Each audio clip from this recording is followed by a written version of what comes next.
How many freaking names does 9mm Luger have? Why would a pistol magazine that says 9mm not fit a 9mm round? That and more on today's episode of Gun Geeks. Stay tuned.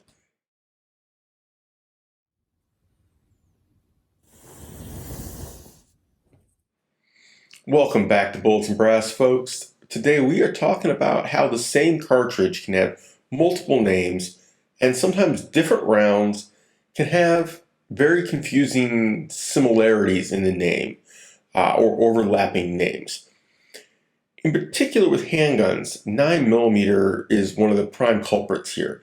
It can be extremely confusing because there's 9mm Luger, which, it's the one we're most familiar with, right? But then the Europeans call 380 ACP 9mm short in about half a dozen different languages. Way to make life difficult, folks. So let's start with 9mm Luger. That is the standard, right? I mean, we all know and love it, right? 9mm Parabellum, 9mm Luger, 9x19, 9mm NATO.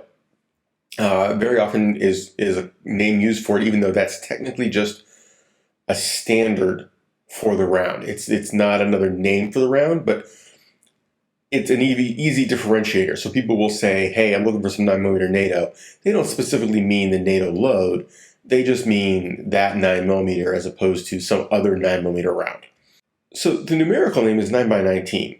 What does that mean? That is the diameter and then the case length. This is used in rifle rounds, pistol rounds, many things. It is very convenient.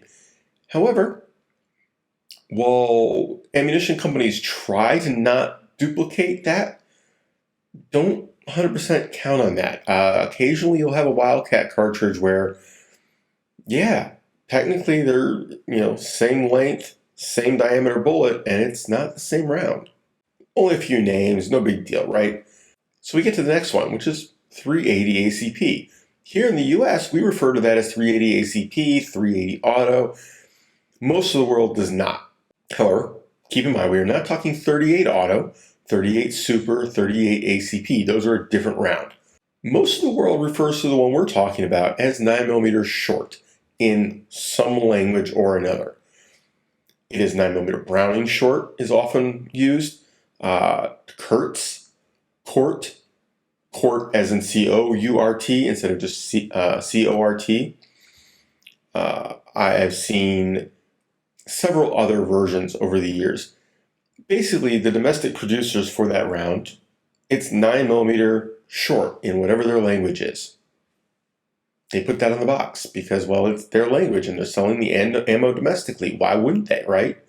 Now, to really complicate it, you would assume with a name like that, it is somehow derived from 9mm, right? 9mm Luger, especially since it came out a couple years after 9mm Luger. No connection. None. They just happen to have the same diameter and both be rimless cartridges. 9mm had a whole development cycle, started out as a narrow round, started out with a bottleneck system. Like it was a whole thing, right? There's entire books about this. 9mm short was 38 auto shortened into 380 and designed for blowback pistols instead of lock breech. That's it. It was 9mm Browning short because there was technically already a 9mm Browning auto, and they just needed to differentiate in that way. Just to confuse things for you. So to really make it confusing nowadays, a lot of European small semi-autos are marked 9mm. They don't mean 9mm Luger. They mean 9mm short in whatever format you want to call it. So magazines, barrels, a frame on a gun, if they were putting a caliber on there, would be just 9mm. Way to be confusing, right? Now, obviously, they expect you to not be an idiot and know what ammo your gun shoots. But what if you got it second or third hand? What if it's been in, grandpapa's drawer for 50 years? What do? You figure it out. Now, this does happen in rifle rounds. Not as often, and usually it's either because a round is directly derived from another round, or they're trying to leave off another company's name. This seems to happen to Winchester a lot. Other companies don't want to put Winchester's name on it. They shorten it to WCF very often. You also see it with Remington. Remington used to change names on cartridges as a marketing thing. They would, it's really not being very popular. Let's change the name. So 244 Remington, 6mm Remington, same round. 280 Remington. Well, guess what? It's also 7mm 6 and 7mm Express Remington. Very often shortened by other companies to just 7mm Express. They'll also just do 7mm 6 because that way they don't have to say Remington on their ammo or on their gun. This happens a lot. It is not uncommon.